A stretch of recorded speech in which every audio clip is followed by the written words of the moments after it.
Good morning and welcome everyone to Creative Living Fellowship's online Sunday service. Please join us in our opening song, Use Me.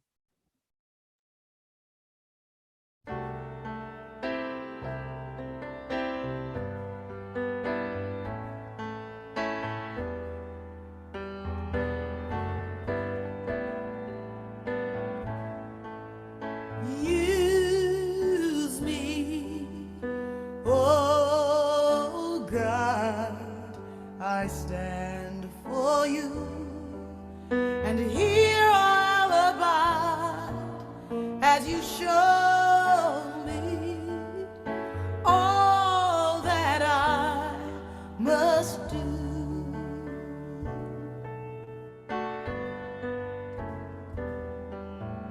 I used to think God was the sun,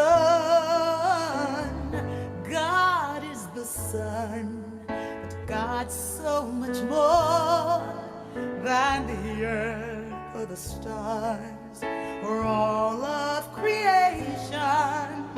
God is creator, all in all, needing us to shine its light as me, as you.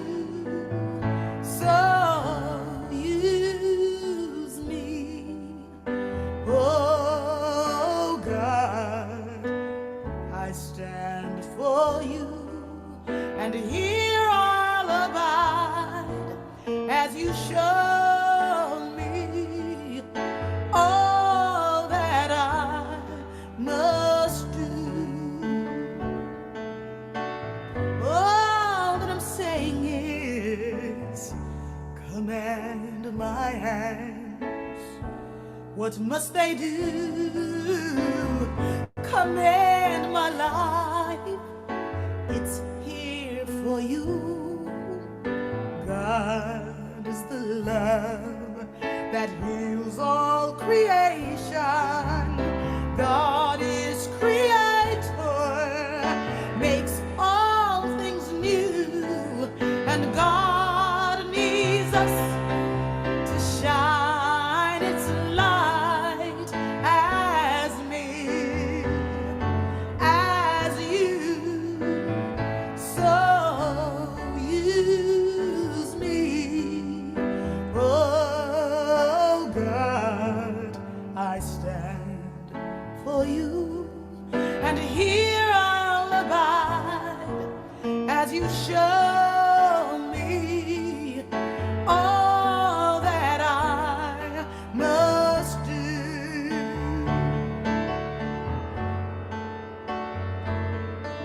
And God needs us to shine its light.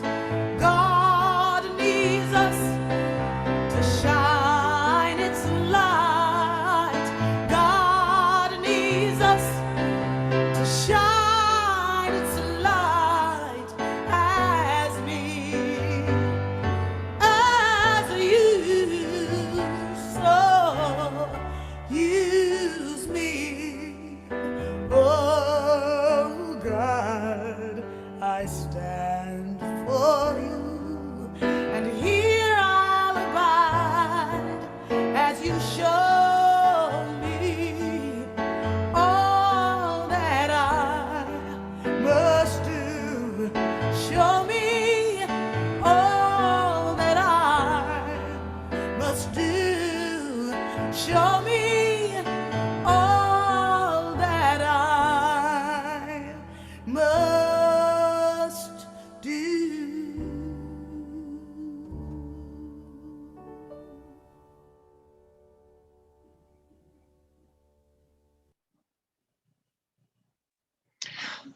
Good morning. I am Jeannie Sovereigns, a licensed practitioner here at CLF.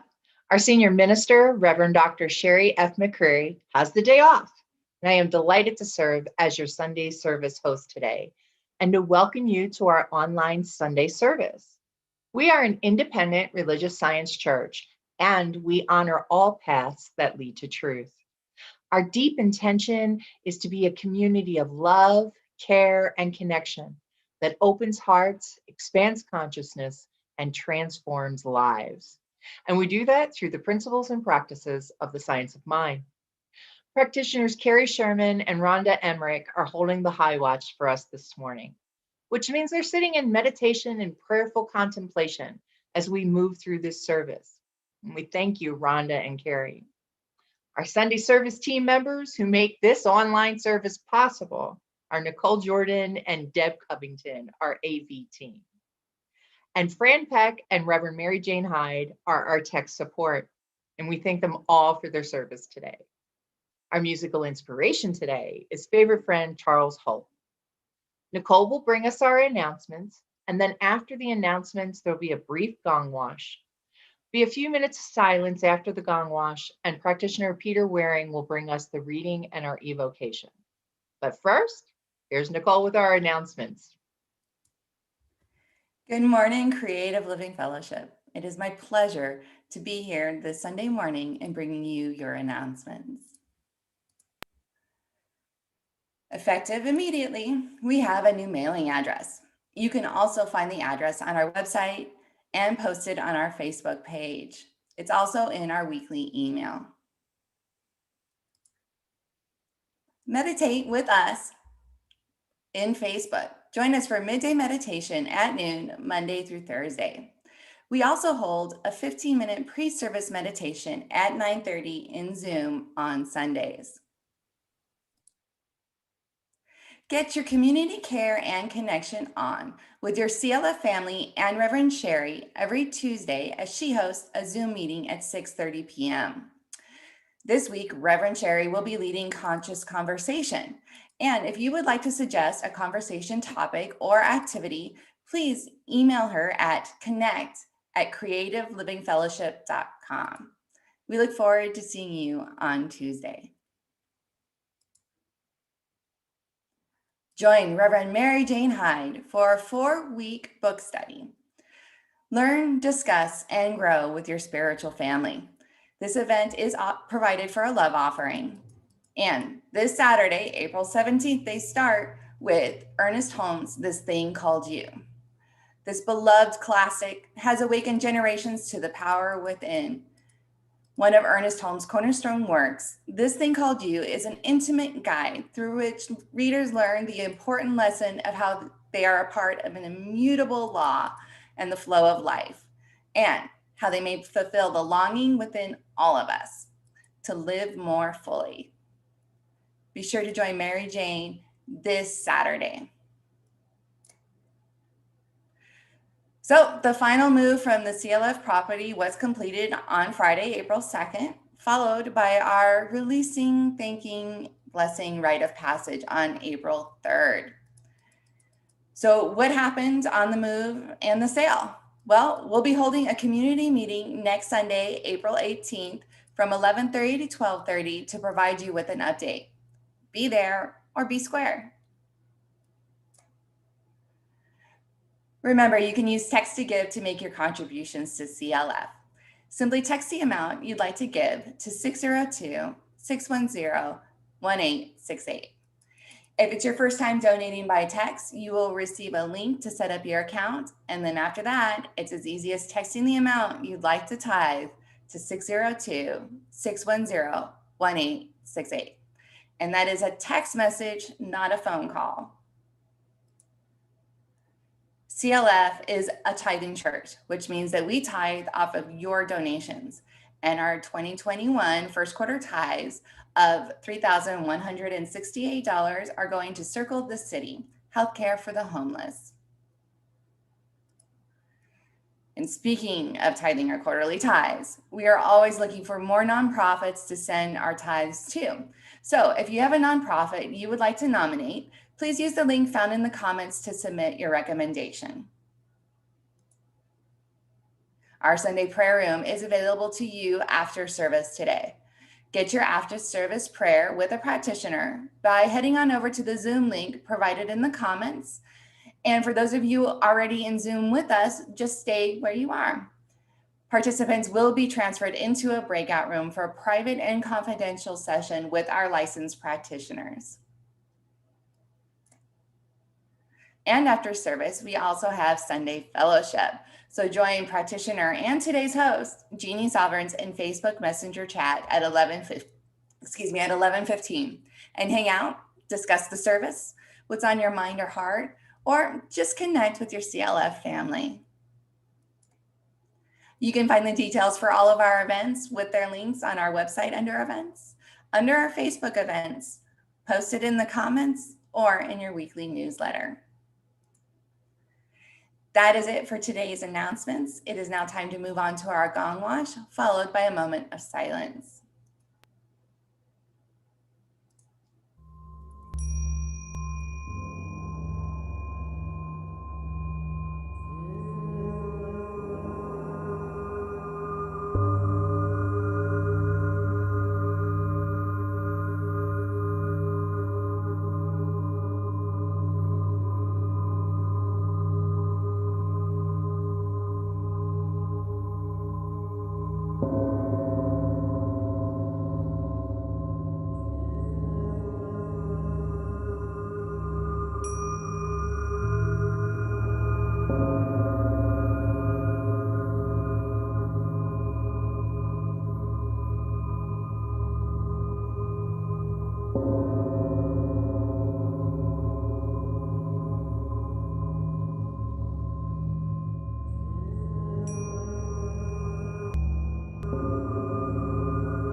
Good morning.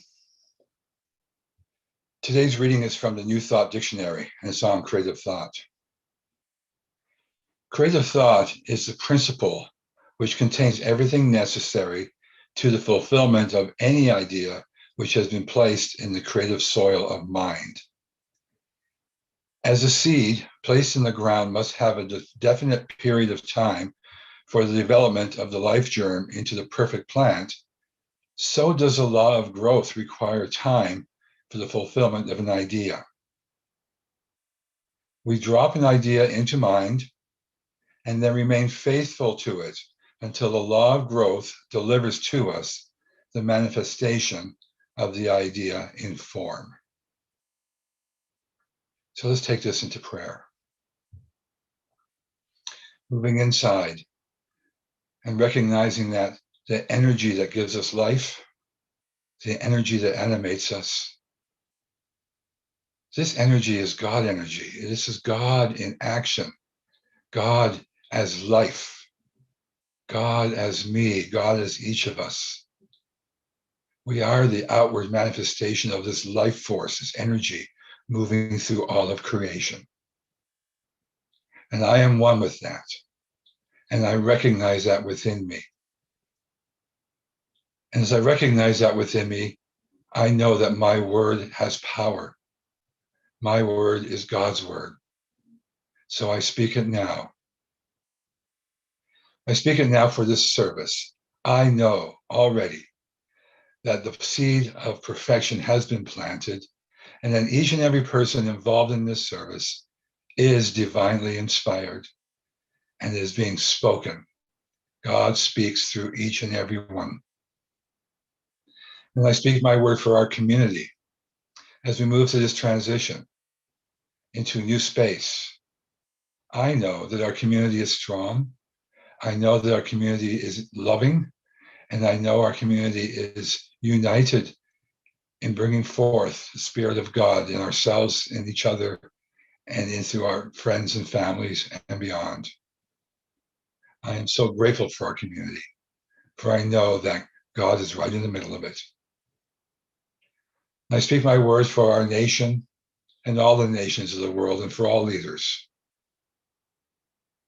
that the loving power of God that animates each and every one moves through them and as them in such a loving way that decisions are made and life moves forward in a way that supports each and every human on this planet, a world that works for everyone.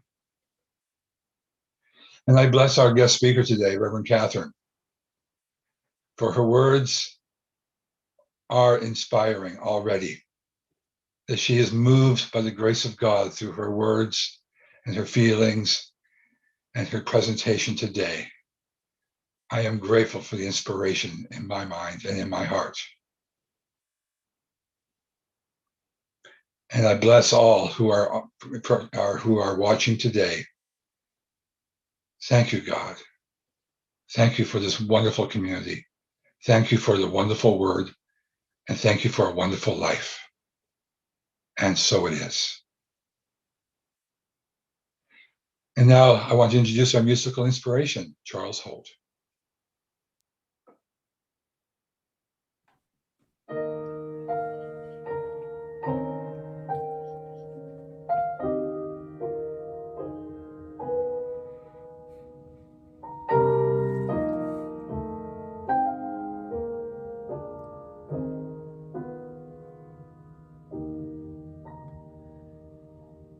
If I can help somebody as I pass along, if I can cheer somebody with a word or song, if I can show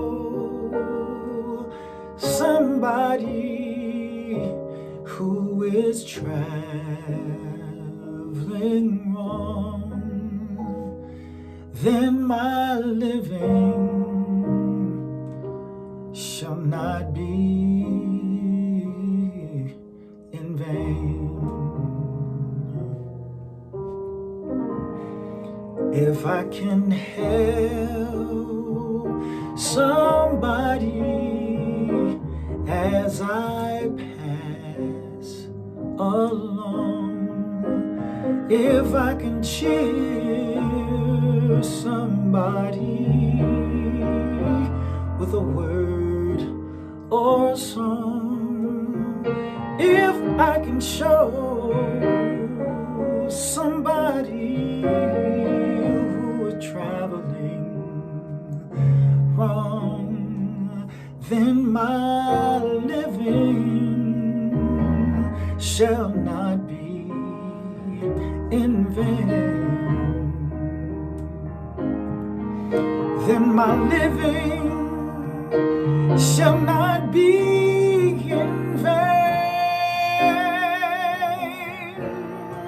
Oh, my living shall not be in vain.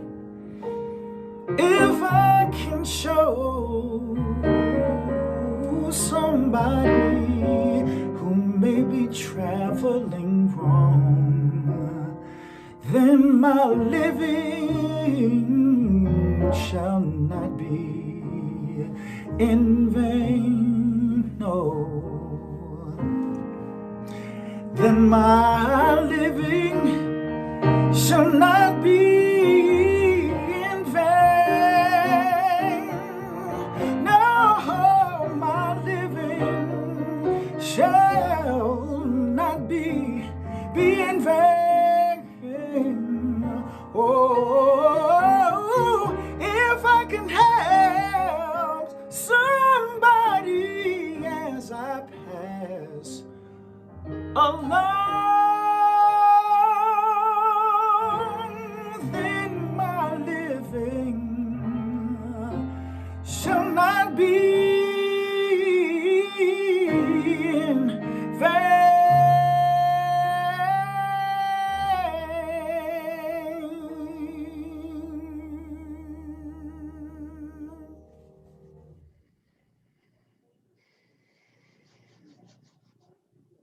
Thank you, Charles Holt. Thank you so much. It is my great pleasure to introduce our guest speaker, Reverend Kathryn McDowell. Reverend Kathryn has served as a minister of Science of Mind for 32 years in Arizona and California. She began attending Science of Mind services in 1983 at First Church of Religious Science in Phoenix. Reverend Kathryn loves teaching, most of all, and her joy and passion lies in teaching the wisdom of the ages as presented in the Science of Mind and Spiritual Living through her sermon, classes, spiritual retreats, and one-to-one practitioner counseling. She has been blessed with a broad arena for this work in the Science of Mind centers, Unity churches, and New Thought seminars in California, New Mexico, Iowa, and Arizona. Reverend Kathryn is an engaging speaker, I can attest to, a playful instructor, and a constant spiritual companion who encourages her students to go even deeper into their truth studies and to stay with the one. Please help me welcome Reverend Kathryn McDowell. Hi, kids. Good to see some faces I haven't seen in 100 years or so. So I'm really happy to be here with you, and we'll see what we can learn from one another. Okay. I was really excited to see that the theme for the month was "And Still We Rise," and so I grabbed the first thing that popped into my mind, and it has to do with bread. My mother was a bread baker, and the thought about something rising made me think of that. So we're going to learn all about bread today, and maybe some more, maybe some more. All right. So the first thing that I thought about, oh, and that's why I said for our title of today is "At Yeast We Live." And Nicole said, "Is that right?" I said, "Yeah, it's yeast, not least." Okay. I couldn't believe that I came up with that because yeast is yucky. Yeast is germy. Yeast smells bad. It looks horrible. And sometimes we even get it on our skin and it doesn't feel so shiny bright. So let's see if we can make something out of all of that, okay? One of the first things to realize is that yeast can last for years and years and years. In the dry form, it can sit there just like any kind of grain of any kind. And so it stays there forever. Kind of like how we feel sometimes when we want to get out of a situation, but we stay there forever to do what needs to be done. Now, if you add just a tiny little bit of sugar to it, it gets foamy. And that sugar made me think of Mary Poppins, you know, with a spoonful of sugar makes the medicine go down.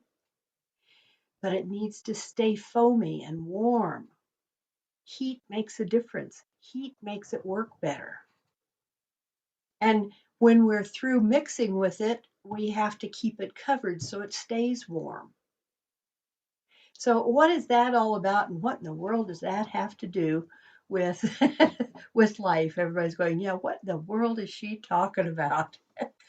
Well, the good news is I am the one member of my very large family who does not like to cook. and cannot stand to hear about a recipe. My sister will call and she'll say, and then we do this, and then we put that in. And one day I finally had to tell her, I said, Pat, you're telling me a recipe is like me telling the joy I get out of genealogy. And this guy in the 1800s, who was our 18th great grandfather, it's just blah, blah, blah to me on recipes. I was always enthralled with my mother's bread baking. It was what she did. And in addition to raising 9 children, and raising a lot of cousins that Dad brought in from time to time, and woebegons from off the street, she baked a lot of bread for a lot of people. She baked bread sometimes 3 times a week with anywhere from 3 to 6 loaves at a time, and it was just eaten, eaten, eaten, and everybody loved it. They loved the taste of it. They loved the smell of it. And I always felt guilty when she was constantly having to knead it. We didn't have the whipping machines at that time. And I still have a wooden bowl that's about 18 inches in diameter that she would knead all of that in with the flour and everything. It was a ritual, and it was a necessity at the same time. It was required for our sustenance along with all the other farm food that we ate. Oh, and by the way, the meadow behind me is actually a cornfield, now grass. And up above on the ridge is the house where we grew up in until we moved to Arizona. So I thought I would have that here today also for my mom. But the idea was you had to mix all of these different things together, and each of them in their own way didn't seem very inviting. The flour, okay, we had to make flour with the yeast and the sugar were always on hand. They were in some container or another. After she did the kneading, the constant kneading, and got it all out of the air out of it, and the bubbles stopped, and then she'd make a perfect little curve for it in the bowl and put a little bit of flour on top just to keep it soft and dry. And she would let it sit for a while, and the yeast went to work. And the yeast blew up what she had just made so perfect. And so she had to knead it again and to get all of the bubbles out of it. And then she would break it up into pieces and make a roll of each one and put it in a pan and put a little bit of flour on the top, a little bit of butter on the top, and then let it rise again until it looked like it was ready to go in the oven. And then it went in the oven. And then it came out, and she put a little more butter on the top and let it cool off. And then we could slice it. Are you going to have a better appreciation for that sandwich you have next time of what it took for it to get there? So many different, and that was just a loaf of bread. That wasn't even rolls and other bready kind of things that take place. A lot of work. And I remember one time when I was, maybe 7th grade, 8th grade even, and she was doing her bread thing, and we were supposed to go to school, and I was watching her do it, and I loved watching her prepare for that bread. And all of a sudden we heard a sound, and I had missed the bus. And so mother had to wash her hands and cover the bread in the bowl and drive me to school so I would get there on time. It was walking distance after a fashion, but she knew I had to get there on time. So paying close attention to the work that she put into it was one thing. But when I started studying about what is bread really about and what is the yeast really about, I suddenly got a different thought about what the yeast is, and therefore at Yeast we live, because it's that continuous activity of going into things and working them and working them. How many times have you done something and you thought, okay, that's done, and you walk away and it comes up again? Why isn't it done yet? I thought I handled that. Well, it's kind of like mother making 3 preparations of bread for harvest hands and kids and in-laws and outlaws. There's things in life that we can do again and again and again. And they're ready until they aren't. Many things we can't do just once. Golly, kind of like spiritual studies and spiritual practice. But I thought I had that handled. Well, here it is again. Apparently, I'm not done with it yet. We go through that in our classes all the times. But I did my affirmation. I did my treatment. I saw my practitioner. Well, but you're still thinking about the problem. So it's still there, isn't it? We want it to be so easy. We want to open the plastic container and take out the bread already baked and already sliced. Or we want to go buy a sandwich that somebody else did the whole thing for us. Next thing you know, we're going to be hiring people to eat for us because it's too inconvenient to have to do it ourselves. Life is a little more encompassing than a one and done. It takes all of what we are. It takes our best intentions. It takes our endeavors and our willing to work at it. And to sometimes decide I didn't do that quite right, so I have to go back to it. Oh, and then there's the bubbles that show up in life. There's those things that we didn't plan on. We didn't think that they would happen, and yet there they are. Does this sound like bread making? Any of the rest of you make bread?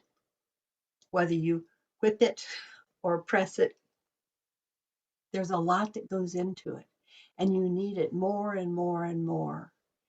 And so what are we doing with all of this? The bread itself surprises us sometimes because we've got it all nicely mashed down. And then when you leave it to warm, the bread gets big again. And we punch it down some more to get rid of the bubbles. So many bubbles in our lives. We have to put it in pans. We have to prep the pans. We have to oil the pans. We have to make sure it doesn't stick in the pan. How do we work with that in life? There's been things in my life that I really just so wanted to be done with. I just stopped doing them. I just stopped doing them. And you know what? The situation that involved that came back again. I thought I let that go. Well, there's some things in life we can't just let go by stopping thinking about them. This is an interesting thing. We talk about what you think you create in your life. But there's also that part in us that's the soul part of us, that's the true yeast. That's what it is that truly rises. And there are things that rise up in us that need to be dealt with, Kathryn. I'm very good at putting things off. I'm very good at putting things off. And so if they aren't done, they aren't done. Am I willing to go the distance, to do what it takes for the rising and the falling, the blending and the mixing, the feeding, the sustenance that bread comes with? Am I willing to do that with every area of my life? Am I willing to rise like the yeast does so that it can indeed sustain me? That my work sustains me just like bread feeds me. We don't want to think about those things sometimes. I personally have periods of time when by golly, I just want somebody else to do it. I was the 8th kid. Somebody should have been taking care of me because I was the little one younger than me. And there were times when I just had to do it on my own. I had to play by myself. I had to fix things myself. Just about the time I was going to count on my older brothers to do everything, they all went in the military. So there we were again, just us little kids. I often speak of my Aunt Laura, and she was so precious to me because, when mom didn't need an eighth kid, Aunt Laura needed a second one. I have one cousin from Aunt Laura, but sometimes I needed more of mom than she was able to give. And so I had an Aunt Laura. Sometimes I need more than I'm able to give. And so I have to go ask for help. I have to count on a friend to just listen to me, be grumpy, be scared, be uncertain, be angry. And working with that is just like popping the bubbles out of the bread dough, getting it prepared for the oven, for the real cooking of it, for the final preparation of it. Just like we as individuals need that final preparation now and then.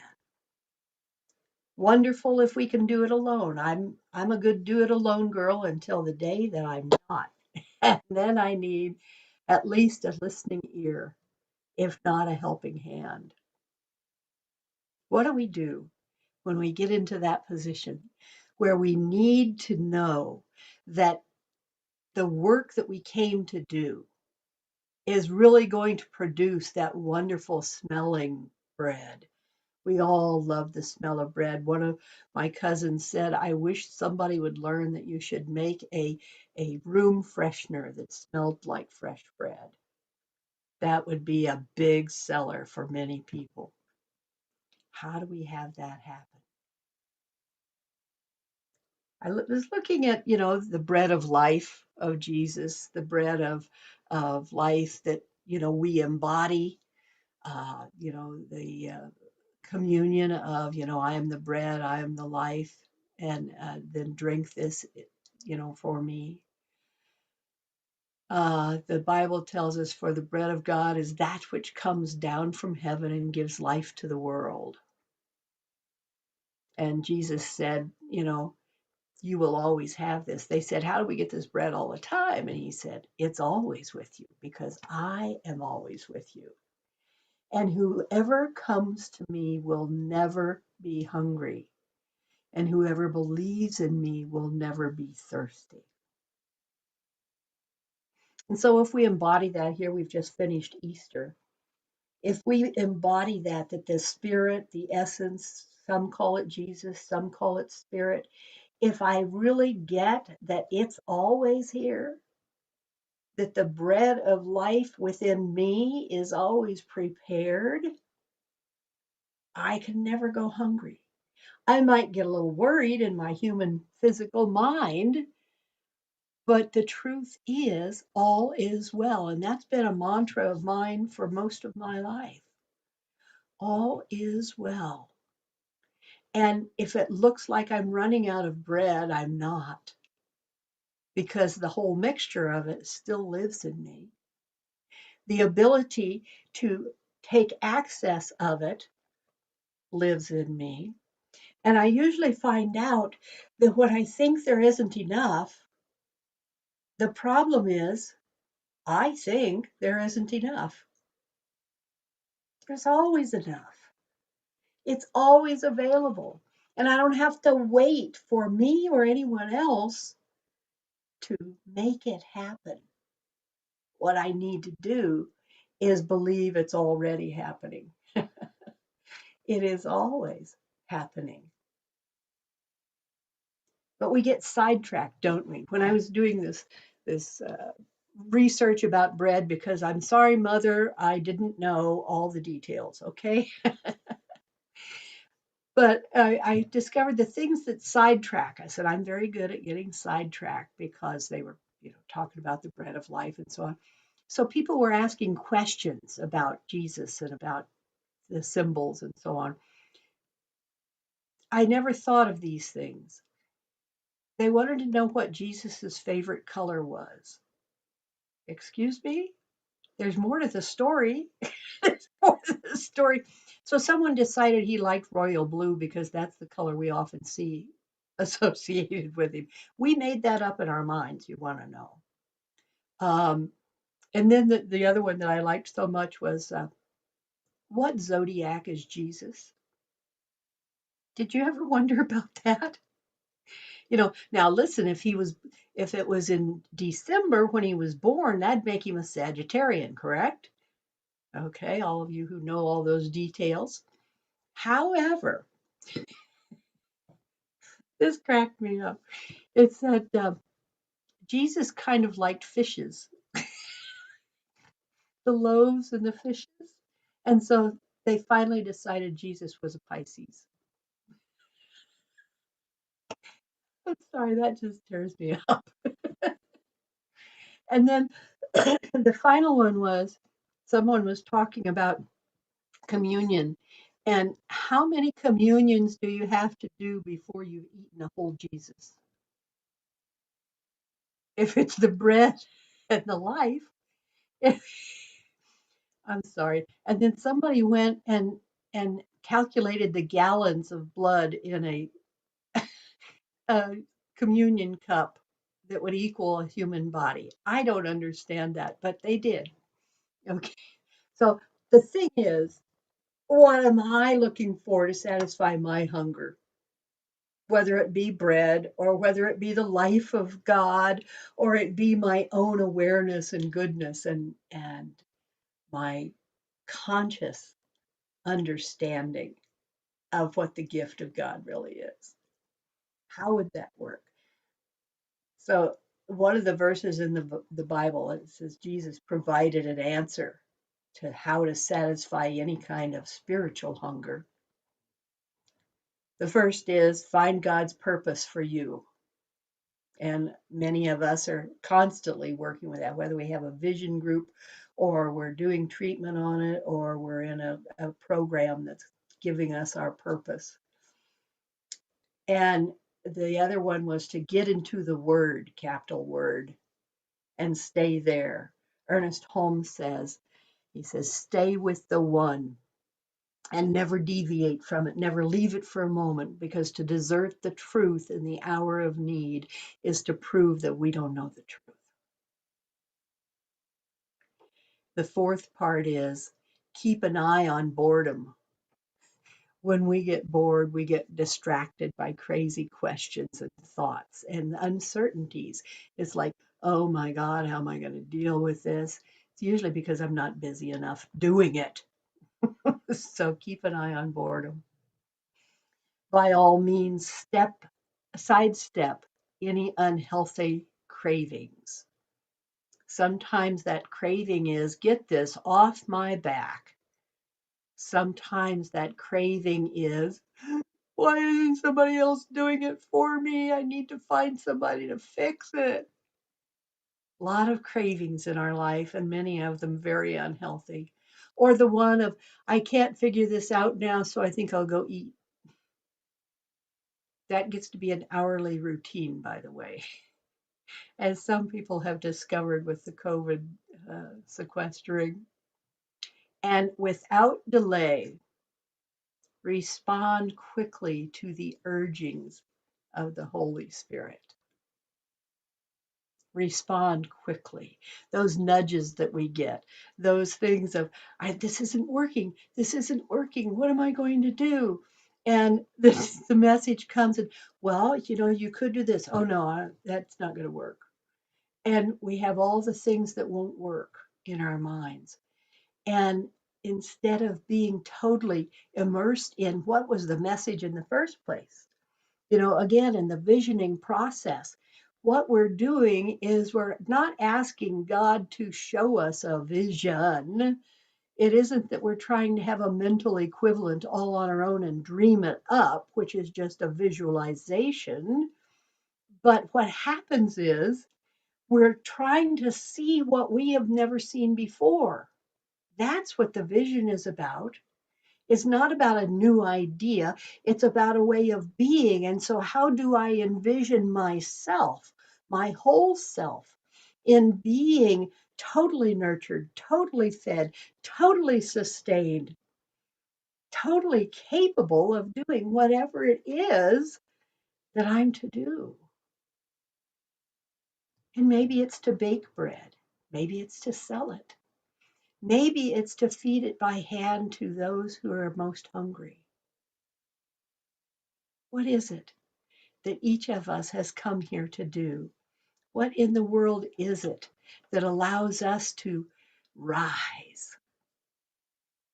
There are things in our lives that feel like yeast. It's icky. It smells funny. It's horrible. And I don't want to have anything to do with it. But it is a yeast that will make us grow. It is a yeast within us that will help sustain us as well as other people. What is it that we're pushing away? Because we can't imagine how it could possibly be any good for us. And even in the midst of our kicking and screaming and denying and fear, still we rise. Still we rise. So what is it within each of us, each of you, each part of me that allows me to finally surrender? Yes. Be what I came to be. I don't know what I'm putting in the pan some days, but I know that there's a form, there's a substance, and there's a sustenance that makes life worthwhile. So let's do that. Let us do that and stop worrying about whether or not Walmart sells communion wafers. Join me in prayer. This is this wonderful, wonderful life that we've been given, that we stepped into consciously or unconsciously. And this beautiful life has everything it needs and everything I need to rise to a greater awareness, to a greater livingness, to a greater givingness. Oh, let me remember what it means to be warm and to rise just like bread. And so this day we dedicate ourselves in a brighter and stronger way to be that truth of spirit that is the very nature of our being, and no longer struggle with it, no longer wonder about it, no longer worry about it, but let it be the truth in everything that we do and say. And so it is. So it is. Oh, thank you, Reverend Kathryn. That was awesome, as always. This is the time we participate in the divine law of giving and receiving by giving of our tithes and offerings. CLF is a tithing church, so join us in the sacred practice by tithing here at CLF. Click the donate link on Facebook or our website or in the comments. You can also use your smartphone to text to give. However you give, we appreciate your continued financial support of CLF. Please join me in the offering blessing. Divine love, through me, blesses and multiplies all that I am, all that I have, all that I give, all that I receive, and all that I circulate. Thank you, God, and so it is. Here again is Charles Holt with our offering music.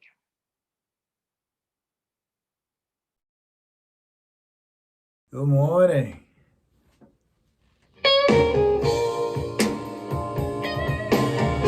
Well,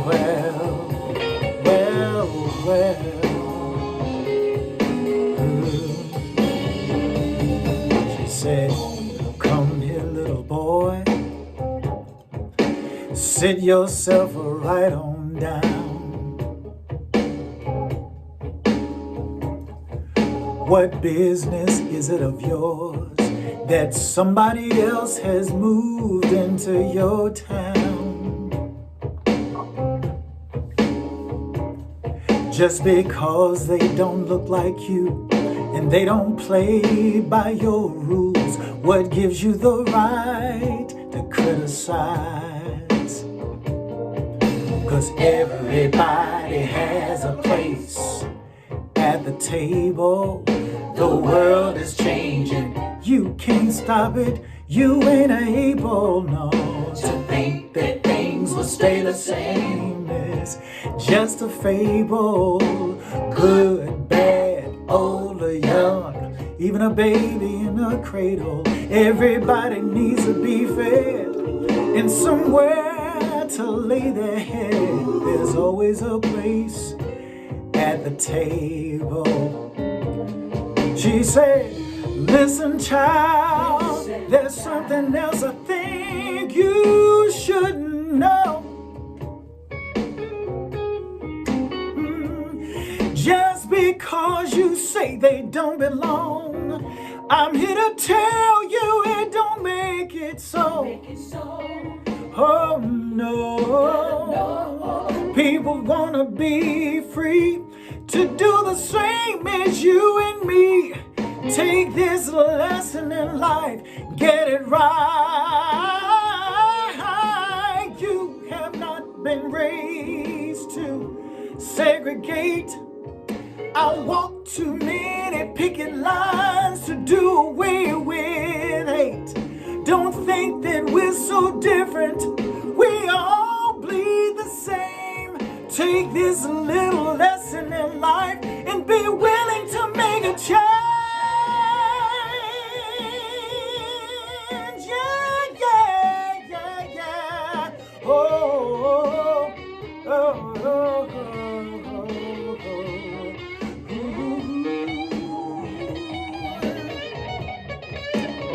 Come on, play it.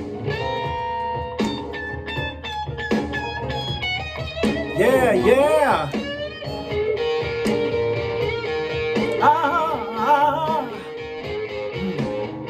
Yeah, because everybody has a place at the table. The world is changing. You can't stop it. You ain't able, no. Hey, it's just a fable. Good, bad, old or young, even a baby in a cradle. Everybody needs to be fed and somewhere to lay their head. There's always, always, always a place. Sing it with me, yeah. Has a place at the table. The world is changing. You can't stop it. You ain't able. No. It's just a fable. Good, bad, old or young, even a baby in a cradle. Everybody needs to be fed, somewhere to lay their head. There's always a place at the table.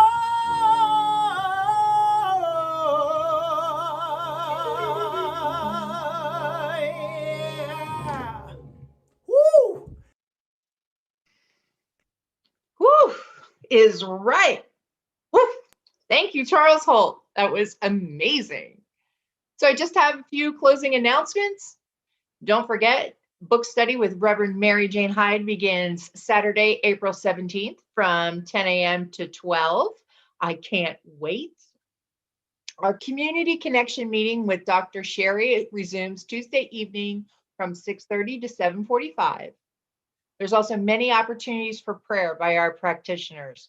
So we have the Zoom prayer room immediately after service.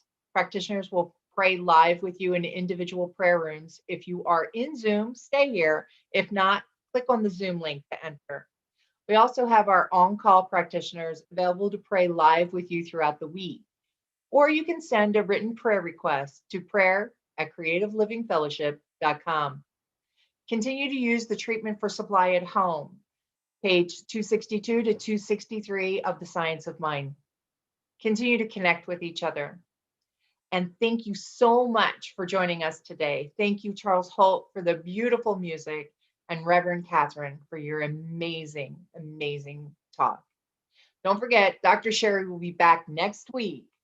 And now our closing song, I Release. I release and I let go. I let the Spirit run my life, and my heart is open wide. Yes, I